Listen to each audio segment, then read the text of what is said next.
Bien, en el video anterior se trabajó el movimiento de cuerpo rígido, el movimiento plano, movimiento de traslación pura, traslación curvilínea, traslación instantánea y rotación pura. Y en el caso de rotación pura, hay una partícula del cuerpo que tiene velocidad y aceleración nulas para todo instante de tiempo y es la partícula o punto, porque no necesariamente la rotación es alrededor de una partícula material, sería el apoyo para poder calcular el vector velocidad y el vector aceleración de cualquier partícula que pertenezca a ese cuerpo rígido, mediante la expresión mostrada. Vamos a ver ahora la propiedad triangular de velocidades. Lo que dice esta propiedad es lo siguiente: si tiene un cuerpo rígido en movimiento de rotación pura, y este es el centro de rotación, a medida que la partícula se aleja del centro de rotación, la magnitud de su vector velocidad va aumentando. Y el vector velocidad, la dirección del vector velocidad es perpendicular a la recta que une la partícula con el centro de rotación. O sea, y B perpendicular, esa es la dirección del vector velocidad. Si se da un dato de que en este caso la rotación es en sentido horario, entonces el sentido del vector velocidad es, en este caso, es hacia arriba, de manera similar con la velocidad de P21, pero evidentemente la magnitud del vector velocidad de P21 es mayor. Si se unen las puntas de estos vectores, se llega al centro de rotación que tiene velocidad nula. Y aquí hay un triángulo formado, de manera similar con cualquier partícula del mismo cuerpo. Si se observa qué pasa con C y Q, que son partículas que pertenecen a la misma recta P, B y CQ, estos vectores de velocidad también, por supuesto, son perpendiculares a la recta que une la partícula con el centro de rotación. También se forma la propiedad triangular, pero en este caso, estos vectores apuntan hacia abajo, porque se tiene que garantizar que el cuerpo no se deforme. El cuerpo, como un cuerpo rígido, se puede garantizar eso. Entonces aquí se ve un doble triángulo. O sea que si se conoce la magnitud del vector velocidad de una partícula del cuerpo, por ejemplo P, y la distancia desde esa partícula hasta el centro de rotación de cualquier partícula del cuerpo rígido, se aplica una relación de triángulo y se puede calcular entonces la magnitud de cualquier partícula de ese cuerpo. La dirección viene dada por la perpendicular a la recta que une la partícula con el centro de rotación y el sentido depende de hacia dónde esté rotando el cuerpo. Veamos ahora el último caso de movimiento, que es cuerpo rígido en movimiento general, que es una suma de traslación pura y rotación pura. En este caso, aunque la magnitud del vector AB permanece constante porque pertenece al cuerpo rígido, su dirección y sentido cambia constantemente. O sea que en esta suma de vectores, ninguno de estos términos, ninguna de estas derivadas es nula. Pero fíjense, la derivada de OB respecto al tiempo del marco 1 es el vector velocidad de B21. La derivada de OA respecto al tiempo del marco 1 es el vector velocidad de A21. Y la derivada de AB respecto al tiempo del marco 1, si se observa lo que se dedujo en rotación pura, es omega 21 cruz AB. O sea que esta es la única expresión que realmente debemos recordar para calcular el vector velocidad de una partícula que pertenece a un cuerpo rígido en movimiento general respecto a un marco de referencia, que en este caso es tierra. Fíjense, si se trabaja, si hay rotación pura, omega 21 es 0. Este término es nulo y por lo tanto el vector velocidad de A y de B son iguales, lo que ocurre en traslación pura. ¿Qué pasa si hay rotación pura? Se va a trabajar no con cualquier partícula, sino que se trabaja con el centro de rotación, por lo tanto, este vector velocidad sería nulo y el vector velocidad entonces de B sería omega 21 cruz, un vector. Esta es la expresión en movimiento general. Al derivar esta expresión y hacer una serie de manejos matemáticos, se obtiene que para el vector aceleración de B21 va a ser igual al vector aceleración de A21 más alfa 21 cruz AB menos omega 21 al cuadrado por AB. El término correspondiente a traslación pura y el término correspondiente a rotación pura. Y aquí se tiene que tener cuidado porque este vector de aceleración tiene tres términos. No está definida vectorialmente la aceleración tangencial y la normal, aunque cuando la partícula tiene trayectoria curva, tiene una componente normal de aceleración y una componente tangencial de aceleración, pero no se ven expresadas directamente en esta fórmula que está aquí, en esta expresión. Otra propiedad con la que se va a trabajar es la propiedad de distribución de velocidades. Esa propiedad lo que dice es lo siguiente: se tiene un cuerpo rígido y dos partículas, en este caso P y Q, que pertenecen a ese mismo cuerpo rígido, y se sabe cuál es el vector velocidad de cada una de ellas. Este vector velocidad y este son totalmente distintos en magnitud, dirección y sentido. Si se proyecta el vector velocidad sobre la recta que une P con Q, la proyección de ese vector velocidad sobre esa recta es idéntica, tanto si se trabaja con la velocidad de P como si se trabaja con la velocidad de Q. ¿Esto por qué podemos asegurar? Porque si esto no fuese cierto, el cuerpo se deformaría. Por ejemplo, si esta proyección fuese mayor que esta, el cuerpo se estaría alargando y viceversa. Si esta fuese más corta que esta, más pequeña que la otra, el cuerpo se estaría cortando, y eso no puede ocurrir porque estamos trabajando con cuerpos rígidos. Entonces, ¿cómo se obtiene esa proyección? Proyectando el vector velocidad sobre el vector unitario de la recta que une P y Q. Y esas dos proyecciones son idénticas. Estas dos propiedades nos sirven para saber si lo que se está calculando es lógico. No vamos a saber exactamente cuál es el número, pero sí sabemos que es lógico lo que nos está dando.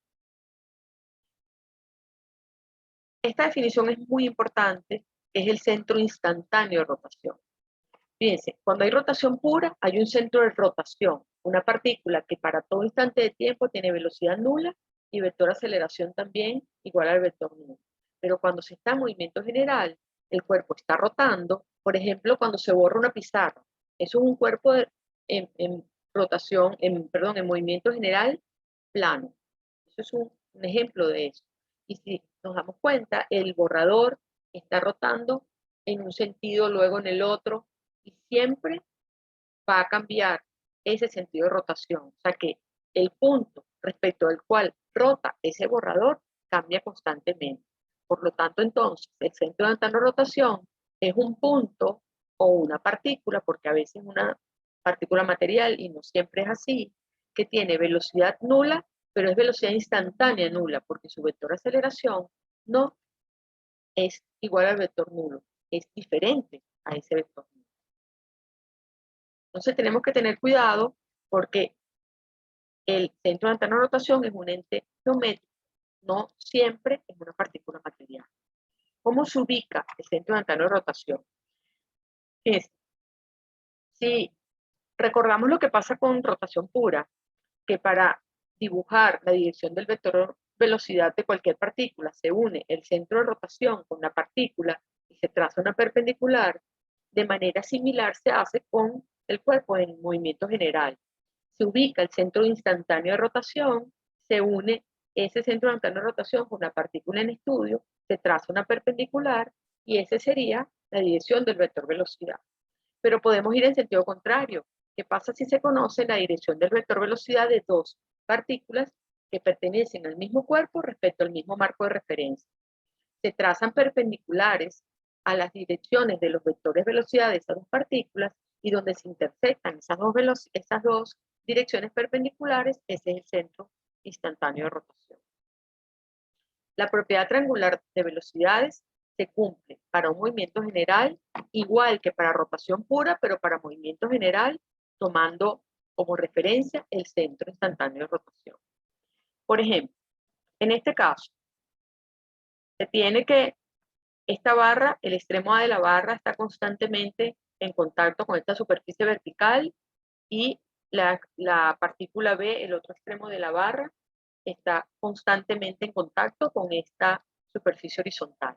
Aunque no se conociesen los sentidos del vector velocidad, se sabe que al conocer la trayectoria de A21 y la trayectoria de B21, que en este caso son rectilíneas, las direcciones de los vectores de velocidad de ambas partículas coinciden con esas trayectorias y lo que se hace es que se traza una perpendicular a la dirección del vector velocidad de A una perpendicular a la dirección del vector velocidad de B, y donde se intersectan esas dos direcciones, ese es el centro instantáneo de rotación. Fíjense que aquí no es una partícula material, no pertenece físicamente a la barra, pero es su centro de rotación. Aquí está este ejemplo. Si se sabe que aquí la trayectoria de esta partícula en este momento es horizontal, o sea que esta es la dirección de su vector velocidad, se traza una perpendicular a esa dirección, se traza una perpendicular a la dirección del vector velocidad de C21, y aquí donde se intersectan es el centro instantáneo de rotación. En este caso, que es un poco más difícil de ver, cuando las dos partículas están en la misma línea, que conecta también con el centro instantáneo de rotación, entonces se hace una perpendicular a la dirección IP, se conoce la dirección de este vector velocidad, y aquí se conoce la dirección del vector velocidad, magnitud y sentido del vector velocidad de Q21, como estos dos vectores son paralelos entre sí y son perpendiculares a PQ, sabemos que el centro instantáneo de rotación está en esa línea punteada, y lo que hace es que se aplica la propiedad triangular de velocidades, se une la punta de estos dos vectores, y donde se intersecta esta línea con esta línea punteada, con la línea que une P con Q, este es el centro instantáneo de rotación de ese cuerpo en ese instante. En este caso, sí es una partícula material, y en otro instante de tiempo será en otra ubicación. En este caso, nos dicen que el vector velocidad de P y el vector velocidad de Q son paralelos y tienen el mismo sentido. Si no hay más información, solo se puede garantizar que hay traslación instantánea. No se sabe si hay traslación pura. ¿Y por qué se sabe que las magnitudes de esos vectores tienen que ser iguales? Porque si no, el cuerpo se deformaría. Si la magnitud del vector velocidad de P fuese muy pequeña y la de Q muy grande, el cuerpo se estaría alargando y viceversa. O sea, aquí se puede garantizar que esos dos vectores son iguales instantáneamente, porque no hay otra información posible. No hay otra información, no se sabe si la traslación es pura o traslación instantánea. Entonces lo que sí podemos garantizar es que es instantánea, pero no se puede garantizar que la traslación es pura.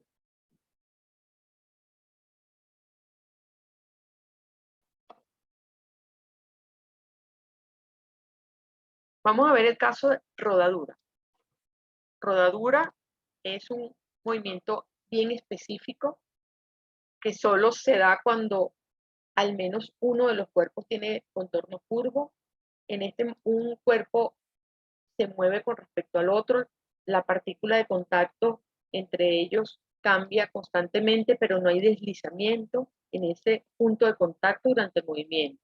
Por ejemplo, lo que ocurre entre el caucho de un carro, de una moto, de una bicicleta con el pavimento, cuando no hay deslizamiento. También se dice que uno rueda respecto del otro. Lo importante es que no hay deslizamiento de un cuerpo respecto al otro. Cuando hay rodadura, a pesar de que es un movimiento general, es un movimiento bien particular, y lo que se sabe es que si se tienen dos cuerpos, uno rueda respecto del otro, y se está midiendo también su movimiento con respecto a tierra, que es marco de referencia, en este instante hay una partícula P que pertenece a 2 y una partícula P que pertenece a 3, que instantáneamente están en contacto y en movimiento de rodadura. Entonces, si eso ocurre así, hay como una especie de engranaje y entre ellos dos, o sea que la velocidad de P que pertenece a 2 respecto a 3 y la velocidad de P que pertenece a 3 respecto a 2 son idénticas y además iguales al vector nulo, no así sus vectores de aceleración.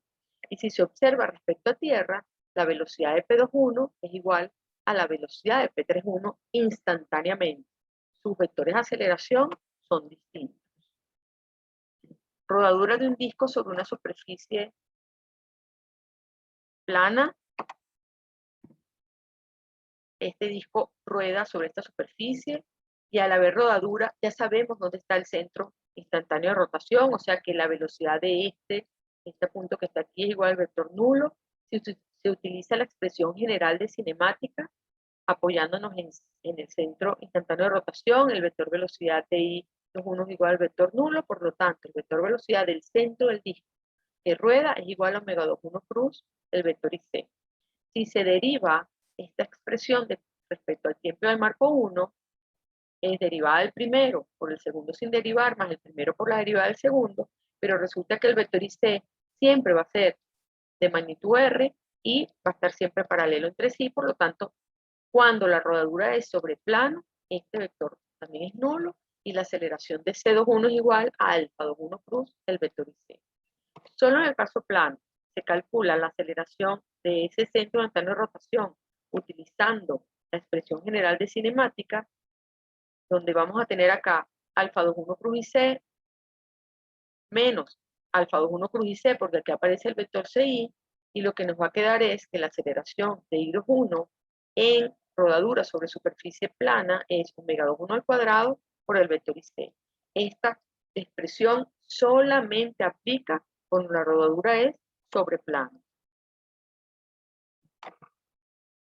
Rodadura de un disco sobre una superficie recta, lo que se desplaza el centro del disco paralelo a la superficie, esta distancia D es igual a esta longitud de arco. Y esta longitud de arco es igual a R por el ángulo. Si esta es la posición inicial de A y esta es la posición final de A. Porque la trayectoria de cualquier partícula de la periferia de un disco que rueda es una cicloide.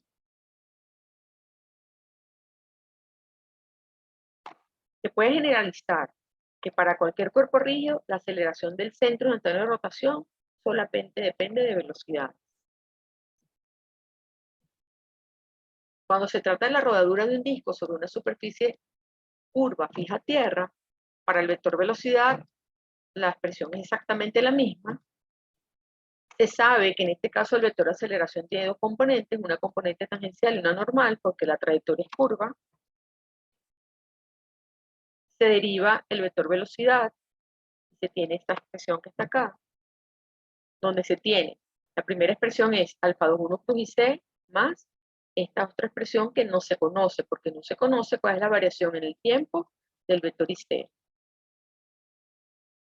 Entonces, pero se ve que este término que está aquí, que es alfa 21 cruz IC, corresponde a la componente tangencial del vector aceleración, y este que corresponde a la aceleración normal, pues no tenemos que desarrollarlo, sino simplemente se sabe de coordenadas intrínsecas que se calcula como la velocidad de C21 al cuadrado sobre el radio de curvatura n sub n. Y por observación, nosotros tenemos que designar ese vector unitario. O sea que el vector de aceleración de C21, siendo C el centro de un disco que rueda, es alfa 21 cruz IC más la componente normal de ese vector de aceleración. Si se trata del caso sobre el plano, este término sería nulo porque ρ tiende a infinito y nos queda la expresión que se obtuvo inicialmente. Para este caso, no hay una expresión para la aceleración del centro momentáneo de rotación. Y este ρ es el radio de curvatura de la trayectoria del centro del disco, que en este caso sería desde O hasta C. Tenemos que tener mucho cuidado con esto, es un punto de error muy frecuente, igual que la definición de ese vector unitario. Lo único que se puede afirmar en este caso es que no existe una expresión general para el vector de aceleración, pero sí se sabe, se podría demostrar, pero no se hace en el curso, que tiene esta forma. El vector de aceleración del centro de un disco que rueda es igual a un lambda cruz IC, perdón, producto escalar IC, donde este lambda es función del vector velocidad angular. Bien, con esto termina entonces el tema de cinemática del cuerpo rígido en el caso plano.